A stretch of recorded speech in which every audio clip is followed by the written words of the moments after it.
Dear students, I am Deepa Isvi, your teacher. Today we are going to talk about the features of early sociology from the paper Fundamentals of Sociology for the first semester. ಇಂದು ನಾವು ಸಮಾಜಶಾಸ್ತ್ರದ ಮೂಲತತ್ವಗಳು ಎನ್ನುವಂತಹ ಪತ್ರಿಕೆಯ ಅಡಿಯಲ್ಲಿ ಬರುವಂತಹ ಮೊದಲನೇ ಯೂನಿಟ್ನ ಆರಂಭಿಕ ಸಮಾಜಶಾಸ್ತ್ರದ ಲಕ್ಷಣಗಳು ಅನ್ನುವಂತಹ ಒಂದು ವಿಚಾರವನ್ನು ತಿಳಿದುಕೊಳ್ಳೋದಕ್ಕೆ ಪ್ರಯತ್ನವನ್ನು ಮಾಡುವಂಥದ್ದು. ಆರಂಭಿಕ ಸಮಾಜಶಾಸ್ತ್ರದ ಲಕ್ಷಣಗಳು ಏನು, ಅವು ಯಾಕೆ ಅವುಗಳನ್ನು ಅಧ್ಯಯನ ಮಾಡಬೇಕು ಅನ್ನುವಂತಹ ಒಂದು ಪ್ರಶ್ನೆ ಬಂದಾಗ ನಾವು ಹಿಂದಿನ ದಿವಸ ಕ್ಲಾಸ್ನಲ್ಲಿ ತಿಳ್ಕೊಂಡ್ವಿ ಸಮಾಜಶಾಸ್ತ್ರ ಅನ್ನುವಂಥದ್ದು ಇತ್ತೀಚಿನ ಒಂದು ಸಮಾಜ ವಿಜ್ಞಾನ. The sociology as a special science or has been developed very recently in the year 1780s. So it is the youngest social science. That is why we need to understand what are the characteristics of early sociology. The first one, we can say that it is encyclopedic in nature. The meaning of encyclopedia is anything and everything under the sun. So here in sociology, we were supposed to study anything and everything under the sun, that is on the earth. That is why sociology was considered to be encyclopedic in nature. And it was evolutionary. Why it was called as evolutionary is because the comparative studies started during the beginning of the sociology. They started studying how the societies were there in the earlier, the relationships were there earlier, how the existing systems were changing over a period of time. That is why there we understood there is an evolution. So it is also called as evolutionary in sociology, and it started developing stage by stage. The subject matter also started developing stage by stage. That is why it is called as evolutionary in nature. It is also called as positive science because sociology in the beginning, as it is said to be the scientific study of social society and social relationships, it started studying everything from positive point of view. That is why it is called as positive science. ಆರಂಭಿಕ ಸಮಾಜಶಾಸ್ತ್ರದ ಲಕ್ಷಣಗಳಲ್ಲಿ ನಾವು ಮೊದಲನೇದಾಗಿ ನಾವು ನೋಡೋದೇ ಆದರೆ ಇದು ವಿಶ್ವಕೋಶ ಸ್ವರೂಪದ್ದು ಅಂತ ಹೇಳ್ತಾ ಬರ್ತೇವೆ. ವಿಶ್ವಕೋಶ ಸ್ವರೂಪದ್ದು ಅಂತ ಹೇಳಿದ್ರೆ ನಾವು ಇಲ್ಲಿ ಭೂಮಿಯ ಮೇಲೆ ಸೂರ್ಯನ ಕೆಳಗೆ ಇರುವಂತಹ ಎಲ್ಲ ಅಂಶಗಳನ್ನು, ಎಲ್ಲ ಘಟನೆಗಳನ್ನು ಅಧ್ಯಯನ ಮಾಡೋದ್ರಿಂದ ಇದನ್ನು ವಿಶ್ವಕೋಶ ಸ್ವರೂಪದ್ದು ಅಂತ ಹೇಳುವಂಥದ್ದು. ಹಾಗೆಯೇ ಸಮಾಜಶಾಸ್ತ್ರ ಹೊಸದಾಗಿ ಹುಟ್ಕೊಂಡಂತಹ ಸಮಾಜ ವಿಜ್ಞಾನವಾದ್ರೂ ಸಹ ಇದು ಏನಾಗ್ತಾ ಬಂತು ಅಂತ ಹೇಳಿದ್ರೆ ಹಂತ ಹಂತವಾಗಿ ಬೆಳವಣಿಗೆ ಆಗ್ತಾ ಬಂತು. ಹಾಗಾಗಿ ಇದನ್ನು ವಿಕಸನೀಯವಾದಂತಹ ಒಂದು ವಿಜ್ಞಾನ ಅಂತ ಸಹ ನಾವು ಕರಿತಾ ಬರುವಂಥದ್ದು. ಮತ್ತು ಇದು ಸಕಾರಾತ್ಮಕವಾದಂತಹ ಆಲೋಚನೆಗಳನ್ನು ಒಳಗೊಂಡು ಅಧ್ಯಯನ ಮಾಡ್ತಾ ಇದ್ದಿದ್ದರಿಂದ ಇದನ್ನು ಸಕಾರಾತ್ಮಕವಾದಂತಹ ವಿಜ್ಞಾನ ಅಂತ ಸಹ ನಾವು ಕರೆಯುವಂಥದ್ದು. ನಾಲ್ಕನೇದಾಗಿ ನಾವು ನೋಡೋದೇ ಆದರೆ it is the science of industrial society, ಕೈಗಾರಿಕಾ ಸಮಾಜದ ವಿಜ್ಞಾನ ಅಂತ ಕರೆಯುವಂಥದ್ದು. ನಮ್ಗೆ ಈಗಾಗಲೇ ತಿಳಿದಿರೋ ಹಾಗೆ ನಾವು ಏನನ್ನ ಅಧ್ಯಯನ ಮಾಡಿದ್ವಿ, ಕಾರಣೀಭೂತ ಅಂಶಗಳು ಸಮಾಜಶಾಸ್ತ್ರದ ಉಗಮಕ್ಕೆ ಅಂತ ಬಂದಾಗ industrial revolution was one of the major reasons for the development of sociology. ಕೈಗಾರೀಕರಣ ಅನ್ನುವಂಥದ್ದು ಕೈಗಾರಿಕಾ ಕ್ರಾಂತಿ ಅನ್ನುವಂಥದ್ದು ಕೈಗಾರೀಕರಣದ ಮೂಲಕ ಬಂದಂಥದ್ದು. ಕೈಗಾರಿಕಾ ಕ್ರಾಂತಿ ಅನ್ನುವಂಥದ್ದು ಒಂದು ಕಾರಣ ಸಮಾಜಶಾಸ್ತ್ರ ಬೆಳವಣಿಗೆ ಆಗೋದಿಕ್ಕೆ ಅನ್ನುವಂಥದ್ದನ್ನು ನಾವು ಅಧ್ಯಯನ ಮಾಡಿದ್ವಿ. ಆ ಒಂದು ಹಿನ್ನೆಲೆಯಲ್ಲಿ ಕೈಗಾರಿಕಾ ಸಮಾಜ ಯಾವಾಗ ಬಂತು ಅಂತ ಹೇಳಿದ್ರೆ ಕೈಗಾರೀಕರಣ ಹೆಚ್ಚು ಹೆಚ್ಚು ಆದ ಹಾಗೆ ಸಮಾಜ ಕೈಗಾರಿಕಾ ಸಮಾಜವಾಗಿ ಮಾರ್ಪಾಡಾಗ್ತಾ ಬಂತು. ಆ ಸಂದರ್ಭದಲ್ಲಿ ಅಲ್ಲಿರುವ ಎಲ್ಲ ಅಂಶಗಳನ್ನು ಅಧ್ಯಯನ ಮಾಡಬೇಕಾಗಿತ್ತು. ಹಾಗಾಗಿ ಅದನ್ನು ಕೈಗಾರಿಕಾ ಸಮಾಜದ ವಿಜ್ಞಾನ ಅಂತ ನಾವು ಕರಿತಾ ಇದ್ದಂಥದ್ದು. As we were studying about the entire new society, which was industrial society after the industrialization process or the industrial revolution, early sociology is considered to be the science of industrial society in its nature. This is ideological and scientific. When we say it is positive, it is also ideological and scientific because we consider that these many aspects have to be studied in a framework we were studying. That is why it is ideological. And scientific because each and every aspect were investigated and studied. They were recorded, they were classified, and they were generalized, and then they were specialized, and then the conclusion was drawn. That is why it is considered to be scientific study. Ideological and scientific ಅಂತ ಹೇಳಿದಾಗ ಇದು ಆದರ್ಶಮಯವಾದುದು ಮತ್ತು ವೈಜ್ಞಾನಿಕವಾದುದು. ವೈಜ್ಞಾನಿಕ ಅಧ್ಯಯನ ಯಾಕೆ ಅಂತ ಹೇಳಿದ್ರೆ ನಾವು ವೈಜ್ಞಾನಿಕ ವಿಧಾನವಾದಂತಹ observation recording and classification and then coming to conclusion. ಈ 4 ಹಂತಗಳನ್ನು ನಾವು ಫಾಲೋ ಮಾಡ್ತಾ ಇದ್ದಿದ್ದರಿಂದ ಇದನ್ನು ವೈಜ್ಞಾನಿಕವಾದಂತಹ ಒಂದು ಅಧ್ಯಯನ ಅಂತ ನಾವು ಕರೆಯುವಂಥದ್ದು.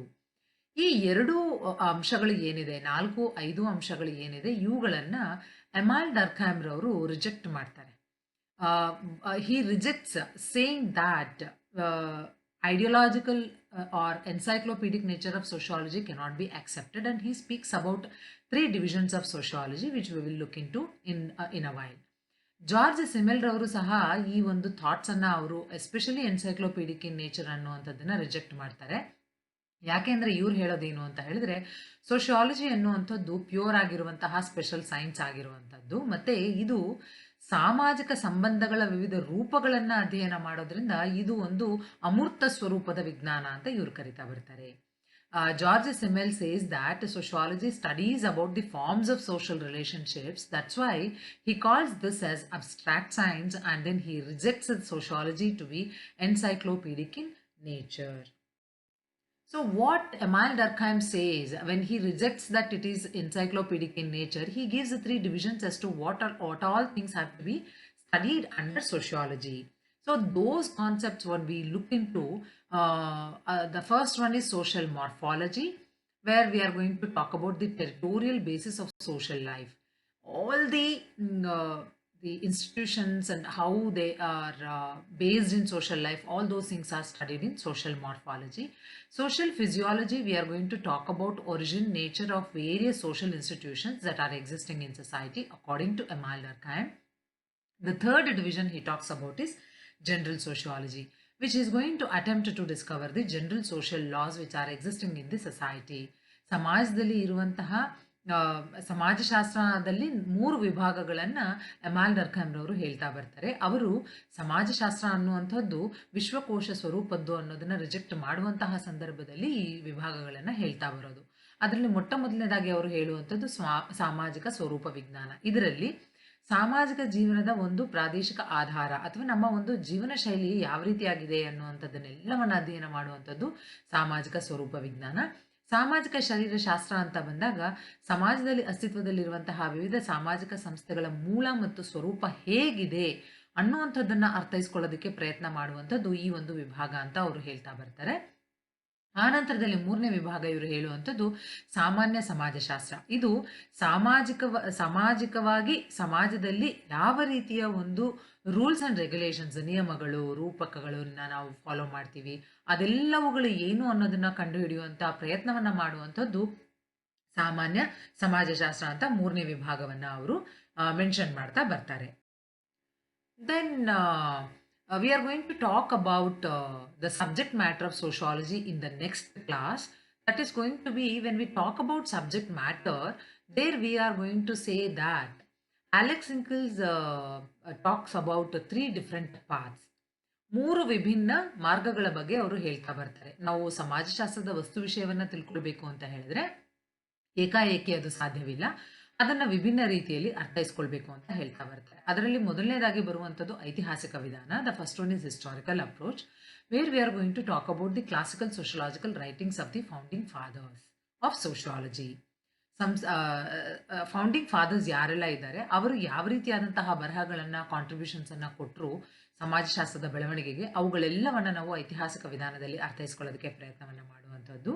ಎರಡನೇದಾಗಿ ನಾವು ನೋಡುವಂಥದ್ದು ಎಂಪಿರಿಕಲ್ ಅಪ್ರೋಚ್. ಇದನ್ನ ನಾವು ಅನುಭವಾತ್ಮಕ ವಿಧಾನ ಅಂತ ಕರಿತಾ ಬರ್ತೇವೆ. ಇಲ್ಲಿ ನಾವು ಅಂದ್ರೆ ಟೀಚರ್ಸ್ ಆಗಿರುವಂಥವ್ರು, ಪುಸ್ತಕಗಳನ್ನ ಬರೆಯುವಂಥವ್ರು, ಅವರೆಲ್ಲರೂ ಯಾವ ರೀತಿಯಾದಂತಹ ಒಂದು ಕೃತಿಗಳನ್ನ ಬರಿತಾ ಬರ್ತಾರೆ, ಅವರು ಯಾವ ರೀತಿಯಾಗಿ ಅವುಗಳಿಗೆ ಒತ್ತನ್ನು ನೀಡ್ತಾ ಬರ್ತಾರೆ ಅನ್ನೋದರ ಆಧಾರದ ಮೇಲೆ ವಸ್ತು ವಿಷಯ ನಿರ್ಧಾರಣೆ ಆಗುತ್ತೆ ಅನ್ನುವಂಥದ್ದನ್ನು ನಾವಿಲ್ಲಿ ಹೇಳ್ತಾ ಬರುವಂಥದ್ದು. ಈಗ ಉದಾಹರಣೆಗೆ ಹೇಳೋದೇ ಆದರೆ ಕೋವಿಡ್-19 ಪ್ಯಾಂಡಮಿಕ್ ಡಿಸೀಸ್ ಏನು ಬಂತು, ಇದರ ಬಗ್ಗೆ ನಾವು ಯಾವ ರೀತಿಯಾಗಿ ಅಧ್ಯಯನ ಮಾಡ್ಬೋದು, ಅಥವಾ ಇದು ಸಮಾಜದ ಮೇಲೆ, ಸಾಮಾಜಿಕ ಸಂಬಂಧಗಳ ಮೇಲೆ ಯಾವ ರೀತಿಯಾದಂತಹ ಪರಿಣಾಮ ಬೀರಿದೆ ಅನ್ನೋದನ್ನ ನಾವು ಅಧ್ಯಯನ ಮಾಡಬೇಕು ಅಂತ ಹೇಳಿದ್ರೆ, ಅದು ಈ ಎಂಪಿರಿಕಲ್ ಅಪ್ರೋಚ್ನ ಯಾರು ಫಾಲೋ ಮಾಡ್ತಾ ಬರ್ತಾರೆ ಅಥವಾ ಈ ವಿಧಾನದಲ್ಲಿ ಆ ಸಿಲೆಬಸ್ ಅನ್ನ ಫ್ರೇಮ್ ಮಾಡಲಿಕ್ಕೆ ಸಾಧ್ಯ ಆಗುವಂಥದ್ದು.